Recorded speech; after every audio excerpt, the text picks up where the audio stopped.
Let's go ahead. Go to that.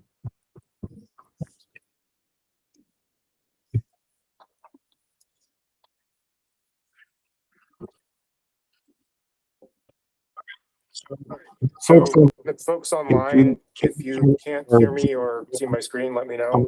Ali? Yeah, I don't know. As soon as you said, does anybody object? We started to have feedback.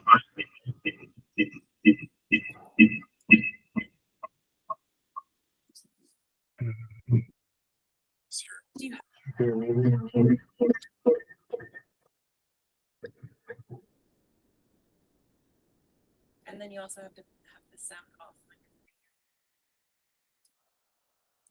Yeah, so my sound is off. So is there still feedback? Can you guys hear me?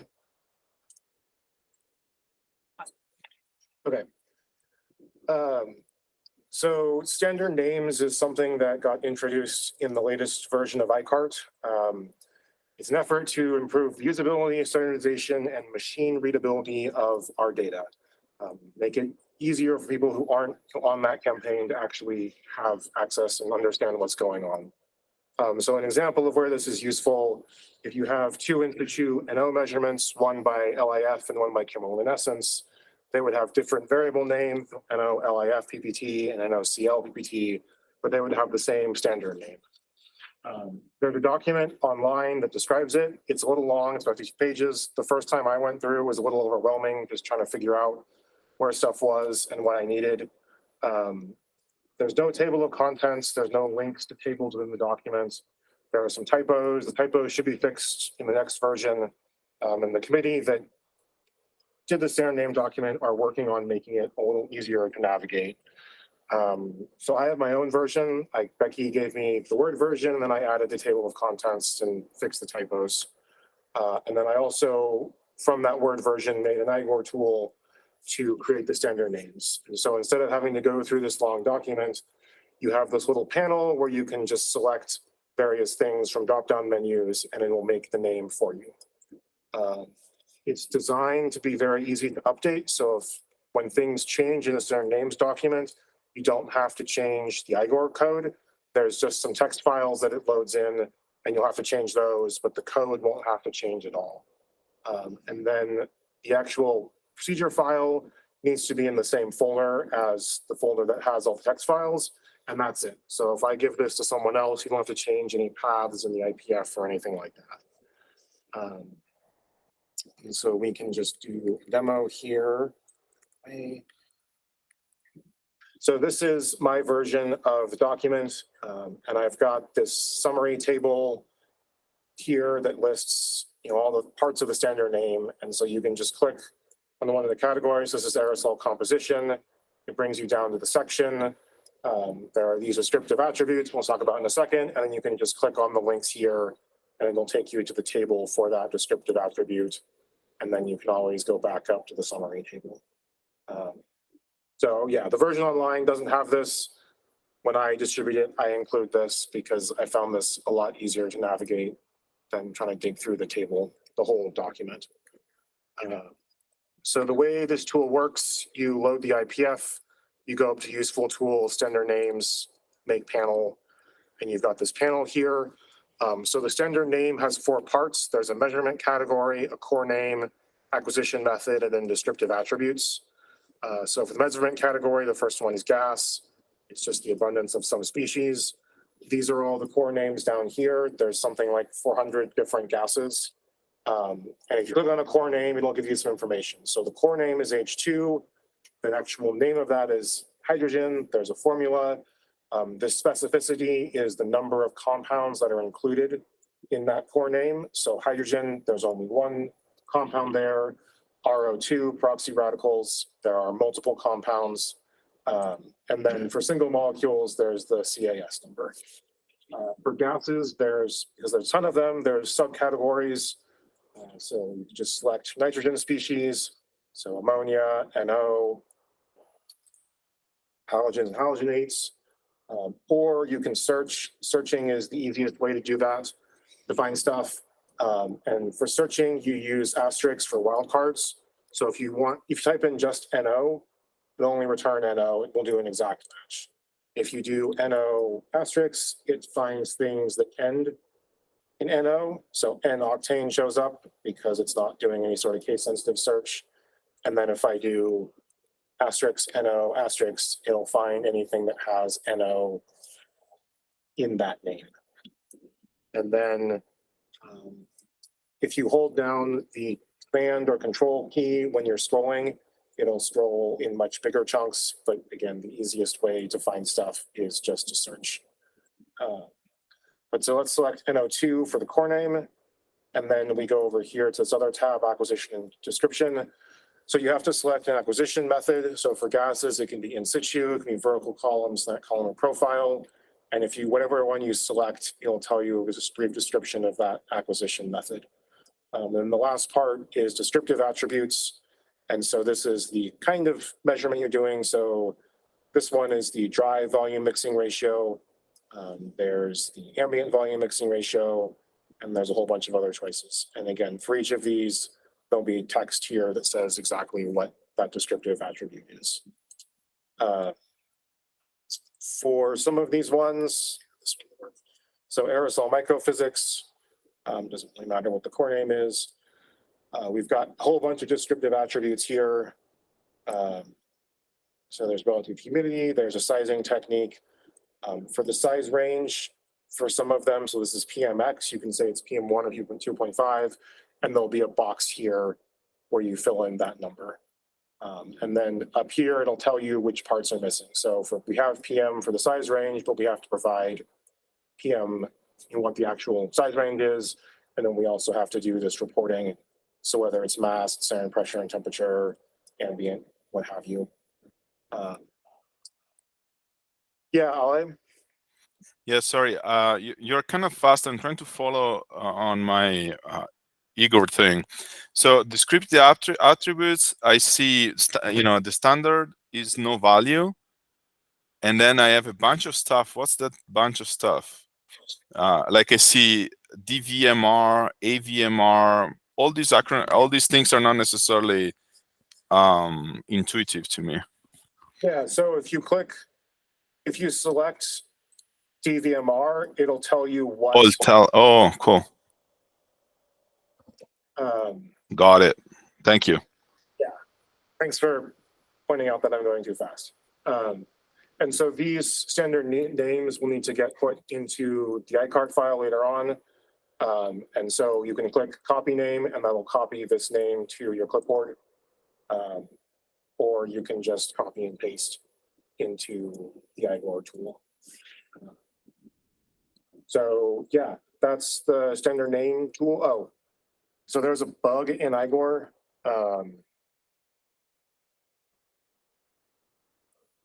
This is really stupid again. If you open the experiment, the text in these little embedded notebooks won't show up. And if you just scroll up, it'll become visible. My computer is being dumb about saving stuff.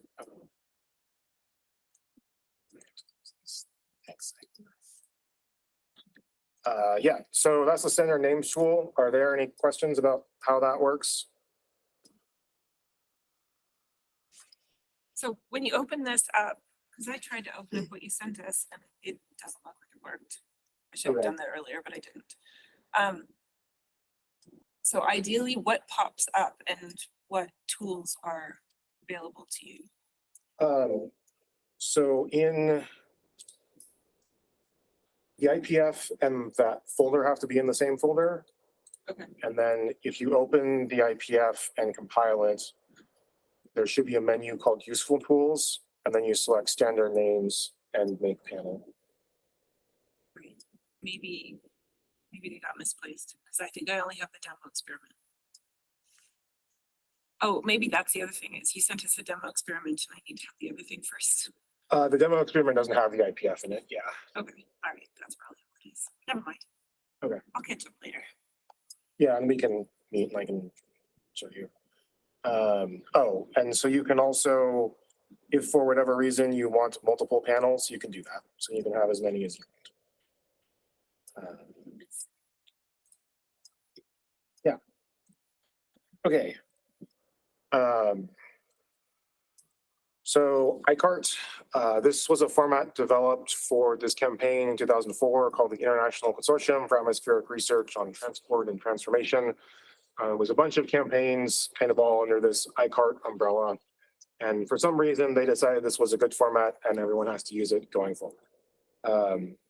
All it is a plain text file, and there's a fancy header that gives important information about the file, and then the file extension is ICT. There was a revision in 2017 to version 2.0, and the major change was the addition of standard names. And there's also some small changes to the header that caused some problems for one of the NASA tools. This is what the header looks like. It's got information about the measurement, so the PI, some details about the instrument. It's got information about the campaign, so the start and stop dates of the campaign, where it was based, and then information about the variables that are in the file. It's really easy to mess this up if you try to do it by hand.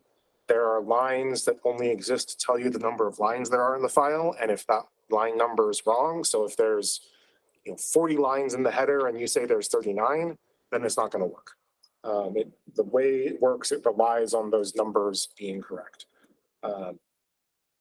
Makes it hard for other people to use your data. It's gotten better. When I started all those atmospheric stuff, there were times when the campaign archives would have bad ICARTT files. Now the archive managers are usually pretty good about scanning people's files and telling them to fix it. But the ICARTT tool does all this for you, and it makes your life way easier. You don't have to worry about what the delimiters are and things like that. So when you're going to make an ICARTT file, there's some things to think about. If you're supposed to have, you have to have a time wave. That's your independent variable. If your data interval is longer than 1 second, you also need a stop time. And if your measurement midpoint is not halfway between that start and stop time, then you need to have a mid-time wave in there as well. Number of digits, latitude and longitude are supposed to be reported to 5 decimal places. Not everyone does that. It's not that big of a deal. For the times, the start time has to be before the mid-time, which has to be before the stop time. You can't have a measurement that stops before it started. But when the code checks those things, it will round the times before it does that. So if you say, I'm only reporting my start, stop, and mid-times, it's a whole number of seconds, that might cause some issues when it does the check to make sure that things are proceeding the way they're supposed to.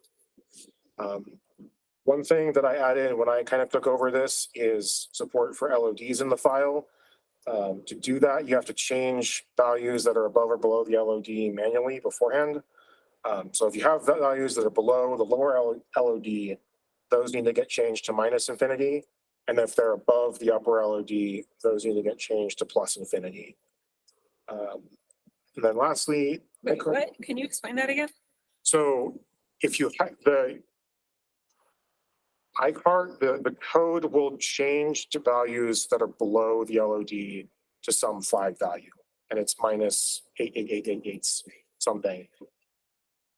But you have to manually go in and change your value, your code, your data to -imps before you do that. It's not smart enough to say my LOD is 1, and then it'll automatically change everything below 1 to the flag value. Oh, I see.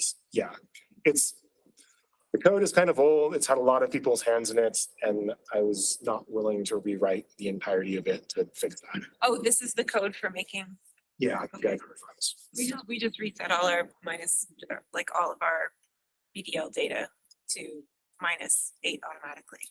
Yeah, so you have to set it to -imp, and then it will set that. Imp being whatever the, -infinity. oh, okay.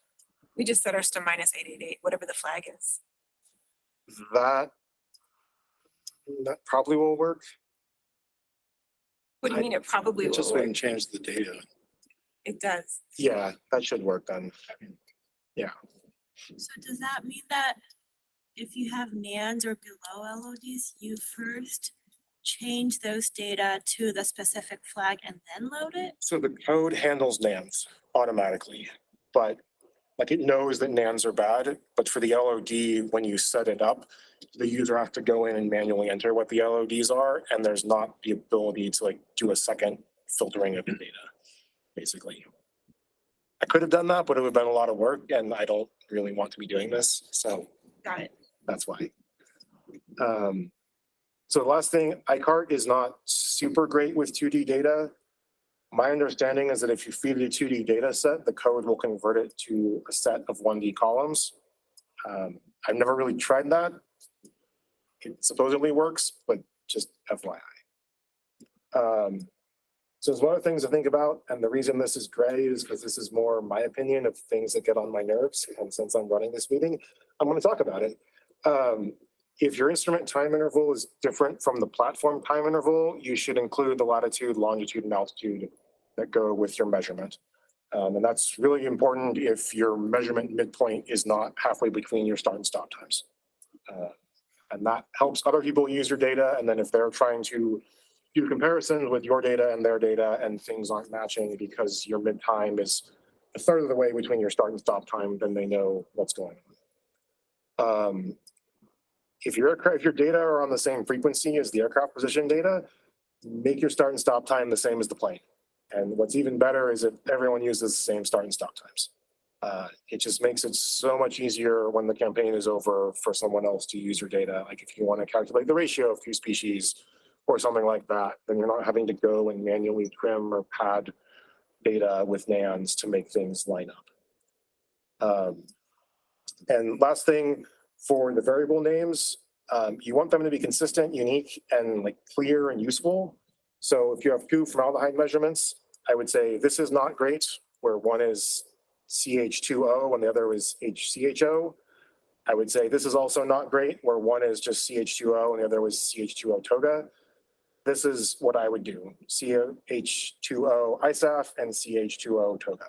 And this requires talking with the people who are doing the same measurement, same species, measuring the same species as you and coming up with a common way to do your variable names. There are also some things in the file that are going to be common across all the groups, and it would be nice if those are standardized. So if someone's writing a script to go scrape data, if those things are all the same, that'll make their lives a lot easier.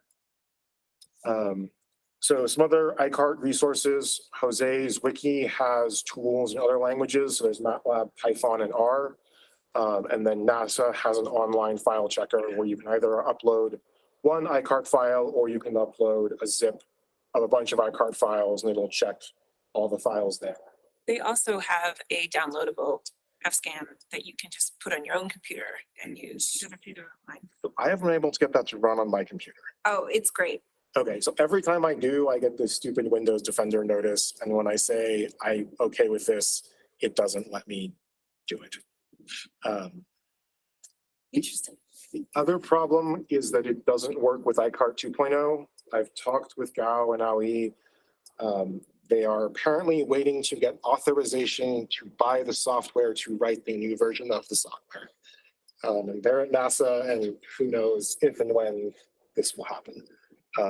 They are aware of this problem, but yeah, it's kind of stuck in bureaucratic limbo. And yeah, like I said, when I try it, it doesn't let me. I don't know what's going on there. So yeah, the IGOR code was originally written by Donna Super over at CU. Ken Aiken at NOAA has also done a lot of work, and then I've kind of taken over the next iteration of this. Some known issues with it. There's global variables and global strings. Normally that doesn't cause a problem, but every once in a while there's some weird effects from that, and the best thing to do is just to kill everything and start over fresh. Unlike the standard names tool, you can't have multiple ICARTT panels. Doing that would require a fair amount of rewriting that I don't want to do. There are error messages. They tend to be cryptic sometimes. I've tried to clean up a lot of those. There's some I might have missed. The error checking is also pretty harsh. If something is wrong, it's just going to abort. It's not going to give you the opportunity to fix it while it's running. You'll have to just stop. It doesn't take long to create the file, but if there's a problem, it'll just say I'm aborting because of this reason. And this is more if you start digging into it. Ken, Donna, and I all have very different styles. This code is pretty old. I think both of them would agree that they would do things differently if they were to write it now. It's hard sometimes to just figure out what's going on. If you do find bugs or if you have suggestions or ways to make it easier, please let me know. We want people to use this. It makes life so much easier if everyone is using this code. Okay, so the demo. Okay, so there is this ICARTT GUI IPF, and you can load it, and then you go to ICARTT formats, make panel, and select generic panel. And so this is what pops up. The GUI supports both ICARTT 2 and ICARTT 1.1.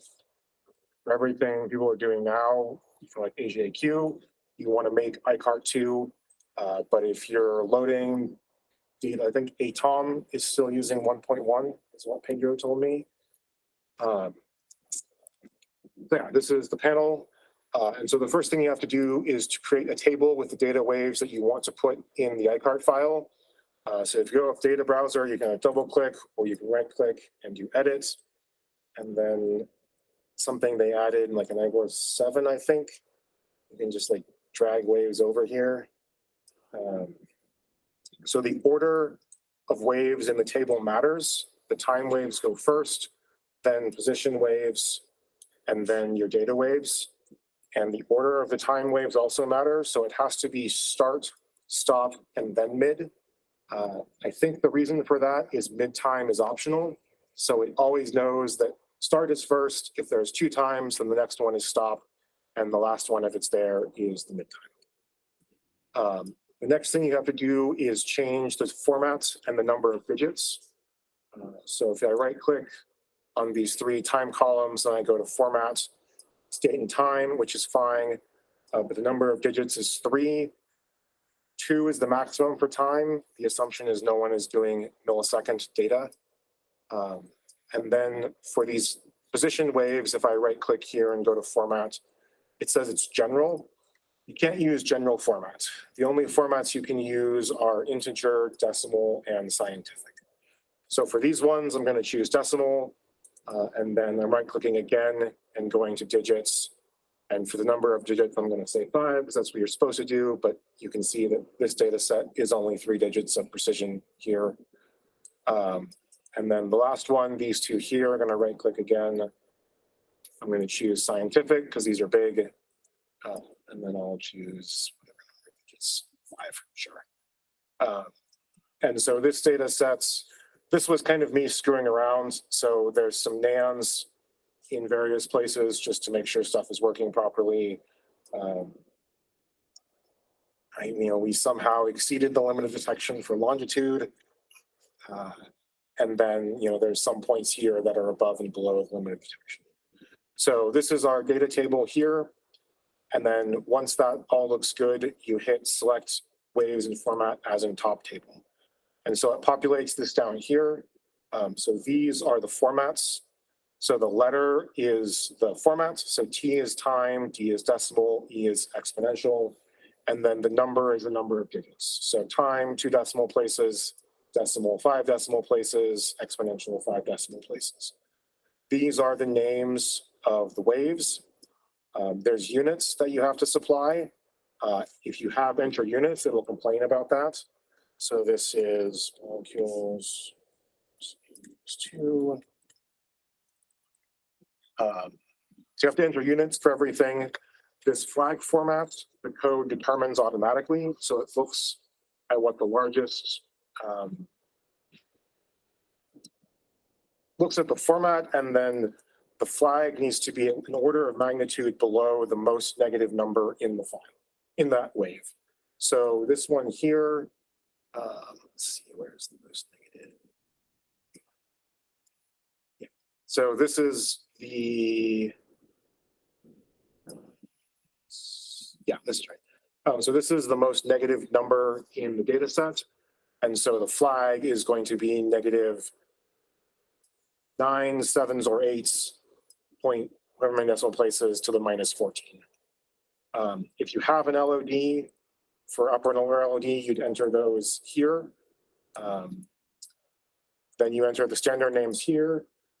For ICARTT version 2, everything has to have a standard name.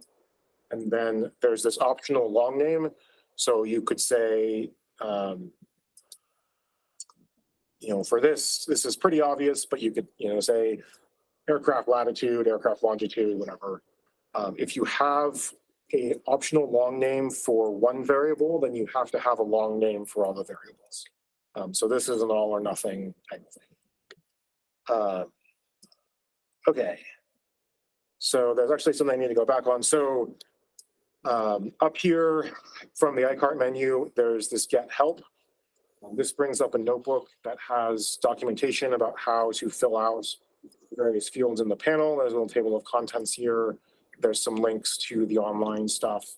And if you click any of these little help buttons, it'll bring up that relevant section in the help notebook. And then for a lot of things, there is if you hover your mouse over the control, it'll bring up some help text about that particular thing. Usually it references the section in the ICARTT document that is relevant to that. So if we go over here, I hold it over PI name, last name, first name, initial, see section 2.3.2 of the ICARTT document. If you have a bunch of tables in the experiment and you can't remember which one is the one that's providing the information here, you can click this go to table button and bring that front. And then if you somehow lose track of the ICARTT panel, you can go up here to ICARTT formats and say go to panel, and that will bring this to the front. So now, in the interest of time, I'm going to cheat. There, instead of going through, so the first time you're making an ICARTT file for a campaign, you're gonna have to go through and fill out all this stuff. And it's kind of a pain in the butt. And because of that, there's a way to use an already existing ICARTT file to populate all these fields. And this is a place where the global variables and strings matter. So this ICARTT file format has the globals that get used by the panel. And if you make a new panel, you want to kill the panel and then kill this data folder.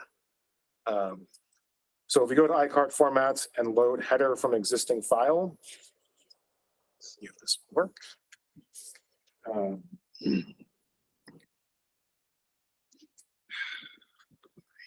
Being stupid.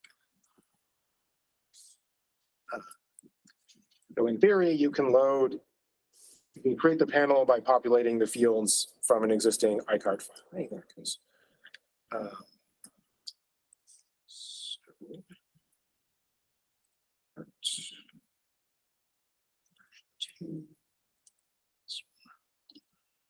Okay.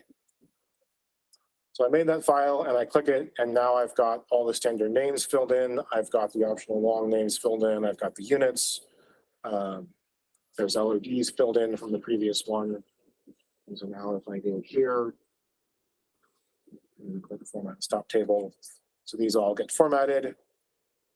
And if I go over the first part of the header, there's the PI name, affiliation, data source, mission name. So this is one of the ones that ideally everyone in the campaign uses the same name for it.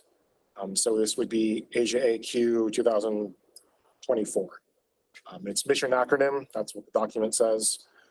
Revision date is the current date where you're making this file. Data interval is seconds. If it's longer than a second, it's 0. If it's shorter than a second, then, so if it's half second data, this would be 0.5. Special comments is for something weird that happened on that flight. So if your pump failed and you lost the last half of the flight, you would put that here. And then this header 2, again, this is more sometimes redundant information, but more PI information, platform information, and location. So because it's a plane, we said, look, the aircraft was stationed in Boise, Idaho. Latitude, longitude, and altitude are included in the data records. And this one ideally should be the same across all the groups on the campaign. This one should be pretty similar. Associated data, because the latitude and longitude are in this file, I don't need to put anything there. Instrument information, this is pretty short. I'll show you an example of a long instrument description. Data info, so things about the units, uncertainties, contact information for the data manager, product information, so start and stop of the project, talk to the PI before you use the data, and then other information that you want in every file. So revision numbers, if it's in the field, you use letters starting with A, and then for final data, you use numbers starting with 0. So this one is R0 final data. And then over here, so the file name has several parts. The first is, and those parts are separated by underscores. So the first part is the data ID. It's got the instrument name, and oftentimes it starts with the campaign name. That's up to the data manager. I've seen it done both ways. So I think FireX, it was FireX hyphen whatever the instrument, but then ATOM, I think it was just the instrument. So this one, BBFlux hyphen CU Airsoft. Location ID, UW King Air, University of Wyoming King Air. We were really the only ones on this campaign, so this is what I used. It's not consistent what people use this, what you use for this. Sometimes it's the tail number, sometimes it's DC8. There's no consistency. This is something that the campaign data manager should say, everyone use this for their location. These fields here, when you're entering values, it will check in real time. So like I said, you can't have underscores, but if I try to put an underscore here, it will yell at me and say it contains the following characters, only alphanumerics and dashes. And now this is yellow because I did something. And if I make hyphen, then the yellow goes away. And so if I click make name, now it will make the name down here. So this is the data ID, the location. This is the date of the measurement. And then this is the version number. If you do multiple flights on a day, there's an option to have a launch number. So let's say this was the second flight on the day. Now I click make name, it'll add this underscore L1 for the launch number, and then ICD. To change the file location, you just hit this button, select the folder where you want this to go, and it will have this path printed out down here. If the file already exists, it'll check, and there's an option to overwrite it or not overwrite the existing file. And so let's actually change this. So if I select this folder, now it says, oh, we're good. There's no file that exists there already. And then you hit create file. Okay, it's complaining about that. Oh, that's right. Yeah, so if you have values you flagged as being above or below the upper or lower LODs, and you don't provide an LOD value here, it'll complain about that. So,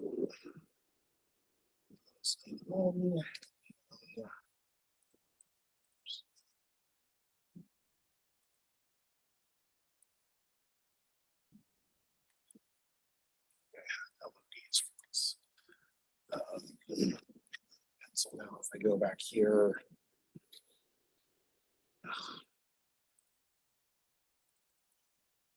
it'd be nice if it actually checked this in real time, but that would be a lot of work. Okay, and then if it works, it'll print down here, file successfully created, and then there's the path number, the path for that file. So yeah, that's kind of the quick version of this. There's a PDF that explains how to do this, and then also there's the help notebook that's in here that has description, more details about how to create the various things that you need to do. Header 2, where it's version control information, the header 2 tab. Yeah. Now, as you create versions, I know in the past you had to keep the old R0's final data, and then you'd add a new line. R1 is, Yeah. this was corrected. You have to use the edit button to do that, right? So Because that always used to trip me up with using these tools. let me pull up. I didn't go back. Sorry. Is that in the ICARTT thing? I have never noticed this before. When making final data, all field data revision comments should be removed. That is what Pedro told me, and that's the requirement of maybe AIMS for the ATOM data. Apparently, there's this East-West Coast differences between Ames and Langley in exactly how things are. That's interesting. Yeah. I don't remember that, I but don't either. I mean, it makes sense to just trash all like the infield stuff because no one really cares about that. You know, if there's final data, that's final data, and that's what you should be using. It doesn't seem yeah, super. it's really immaterial how many times or whether or not you submitted field data. Yeah. I had never noticed that before. So let me load Pedro's like ginormous. Final data can change, right? I mean, Yes. So don't you Last want final revision history comments on that? For the field data, it doesn't matter though. Oh, so RA, RB, like you Or don't R even have 0, to 1, explain 2, it, but 3. 0, 1, 2, 3, you have to explain. That makes sense. I don't know why my computer is doing this. There it goes. Presentations.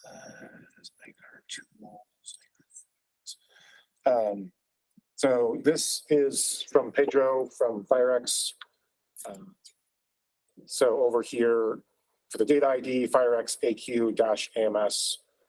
But I think the ATOM ICARTT file he shared me, which I think is being hosted by Ames, not Langley, that is just AMS. And so, and for the location is DC-8.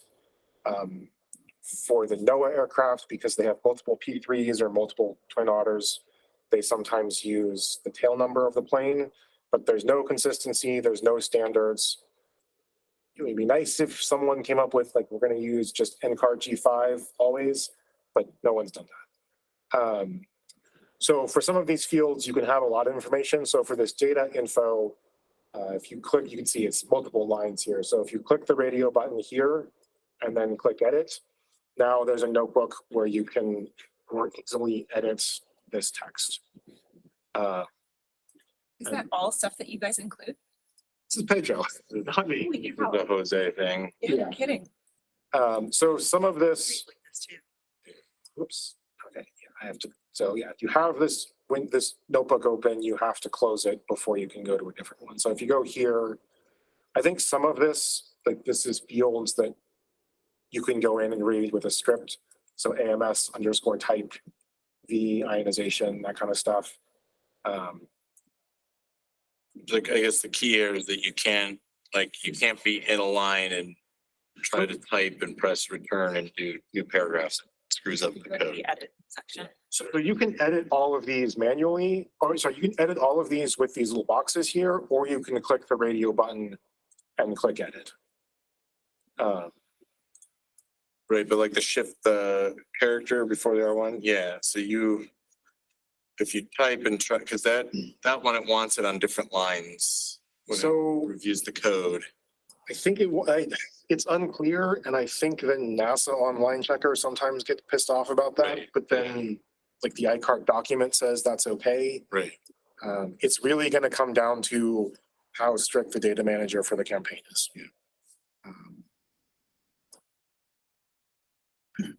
But yeah, Yeah, so what I end up doing a lot is to load old or different instruments ICARTT files and then modify to make it match to my instruments. What kind of pitfalls would that entail with this panel here? so if you use the panel, so you go, ICARTT format, make panel, load header Right. file, that should be fairly benign. Okay. Problem I've seen is where someone has a header and let's say like their pump failed and they need to add a special comment. They'll just copy and paste the header from an old file and they won't update the number of the lines in the header that tell you how many lines there are in the header. And then Okay. the file won't load because it will be expecting 38 lines in the header based on the numbers, but you have 39 lines from the special comments and the format is not smart enough to handle that. Okay. So the other place where that could get screwed up is over here. Like if you, Right. let's say you take Becky's ICARTT file and you try to adopt it for yours, Mm-hmm. it might get ticked off because it has a bunch of VOCs when you only have your NOx and ozone. Right. Okay. And there is no way to get around that. Can't you pop the table and then delete lines manually? Probably, yeah. Yeah. Okay. This button here of hit pop table, so this is what's called a list box.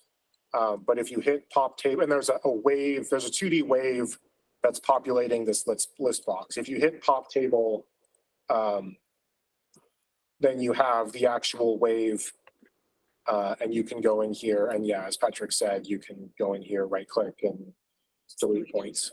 Got it. Cool. Thank you. Then can you load a ICART 1 and then convert it to a 2? Yes. Okay. So the big difference between 2 and 1. I open up. So in ICART 1, the first line is just these two things. So this is the total number of lines in the header, and this is the type of ICART file. There's different types. I don't remember what 1.0. This is like 1D data, and I think there's something else in there. Anyways, the big difference to ICART 2 is now there's this version number. And so if you load an ICART 1 file, what will happen is this drop-down menu will be selected to ICART 1.1, and then all you have to do is change it to 2. Standard names will now be required, and then when you make the file, you'll do the proper header with having this version number up here.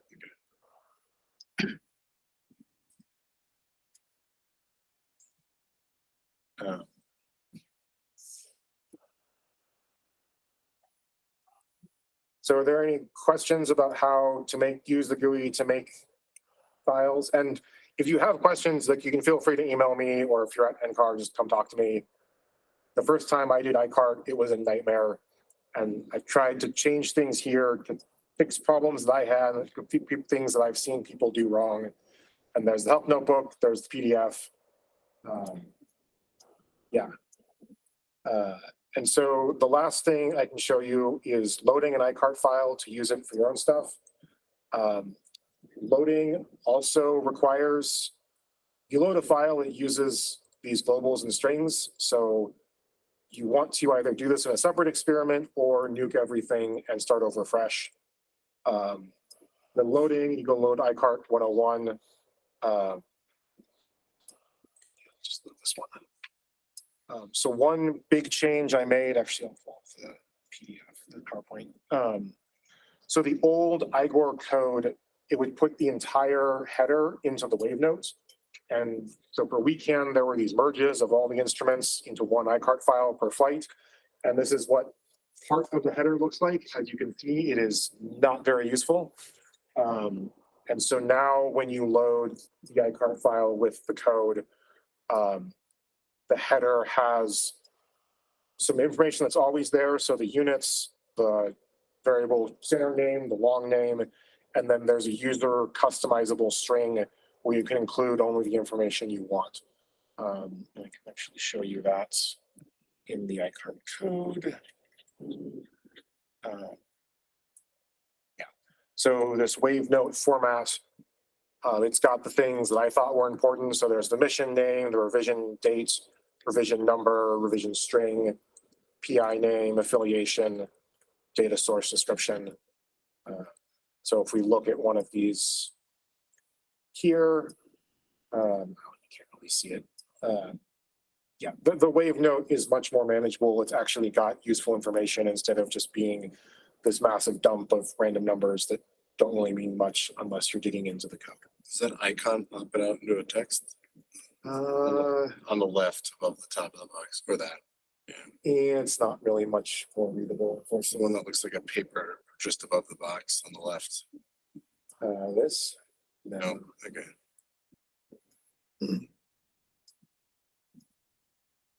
But, well, here I can do this. Yeah, it's That's, so this is what the note is now. So there's a standard name, the units, long name, LODs, and then just the revision string stuff. And this is something that's customizable. So if you really want to have some other field that's part of the ICART header, you can change that string and you're good to go. I've been seeing a new problem with data sets, like aroma, when you load some of the iCarts with names being too long.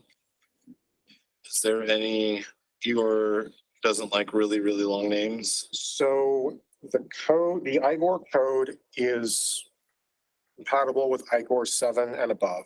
IGOR 8 is when they added support for the long names, the 255 characters. The code will check to see what version of IGOR you're running. And if you're running IGOR 7, it'll complain if the name is long. If you're running IGOR 8 and above, it should not complain about the name length.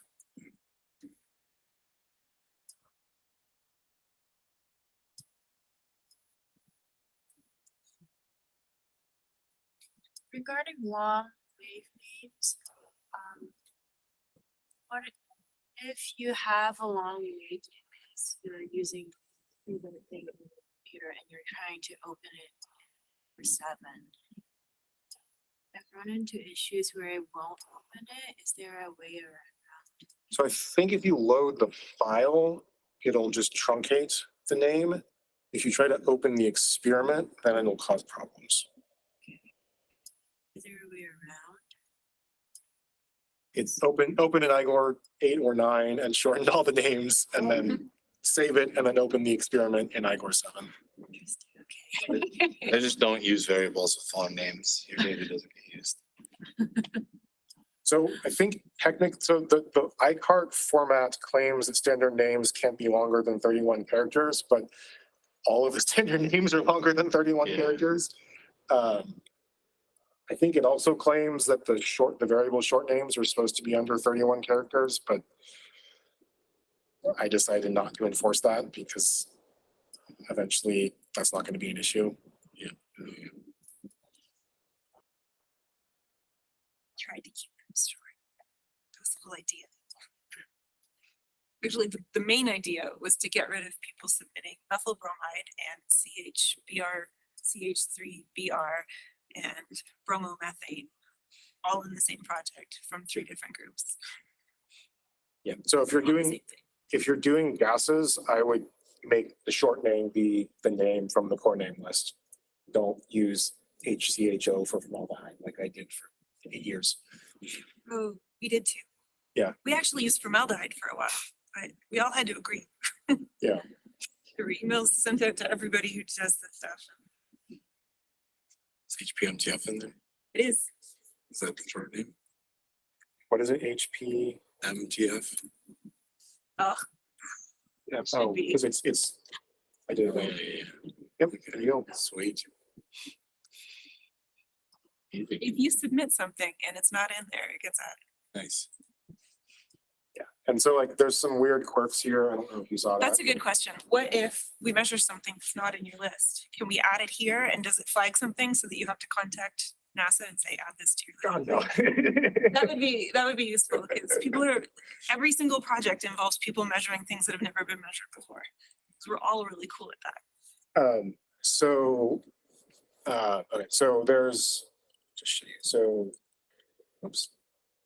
What I gave out is a zip of the standard names IGOR tool folder. There's the IPF, there's my version of the PDF, there's a README, and then there's the standard _names _files. The name of that folder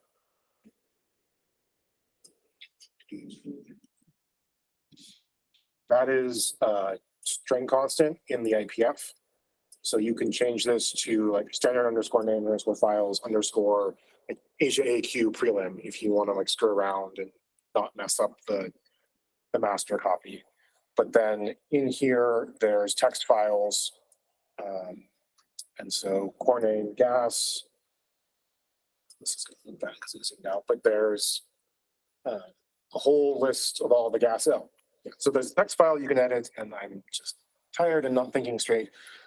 In the data browser, there's a standard names folder. I can go to core names and then do, yeah, so gas name. Just, oops.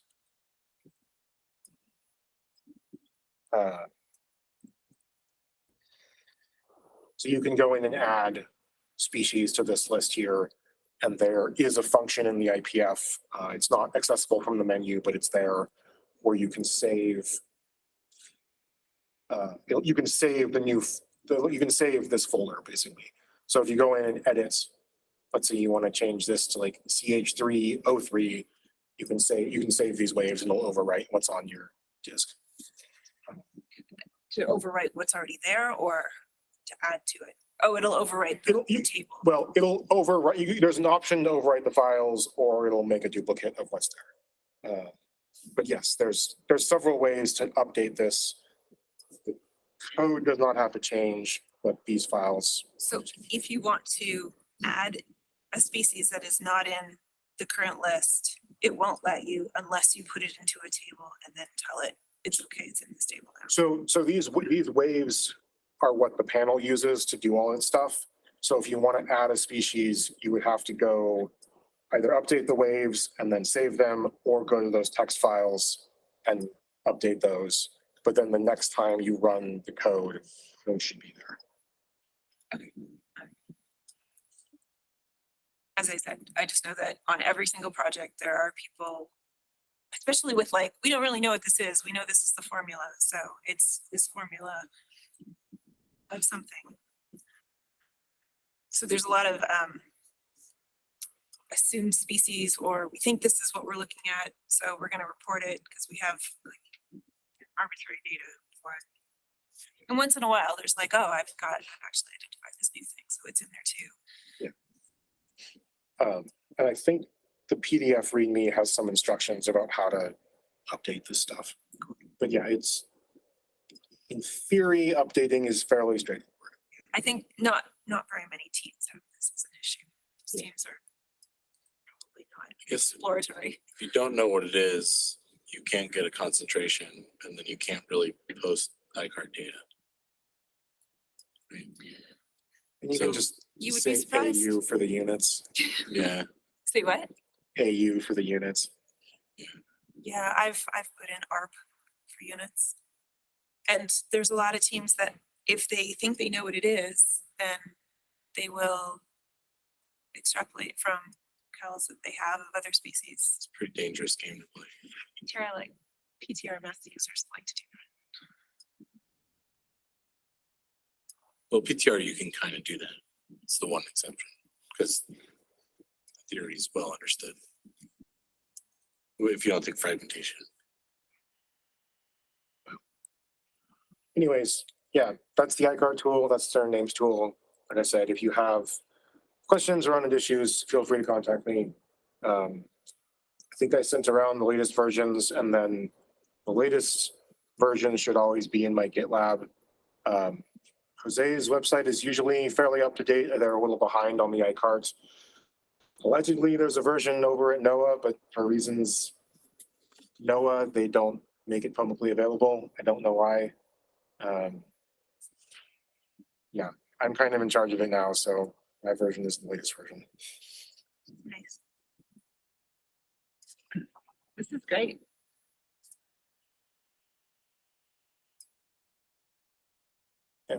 Any other questions? Cool. Thanks everyone for coming. Thanks, Kyle. Thank you for doing this.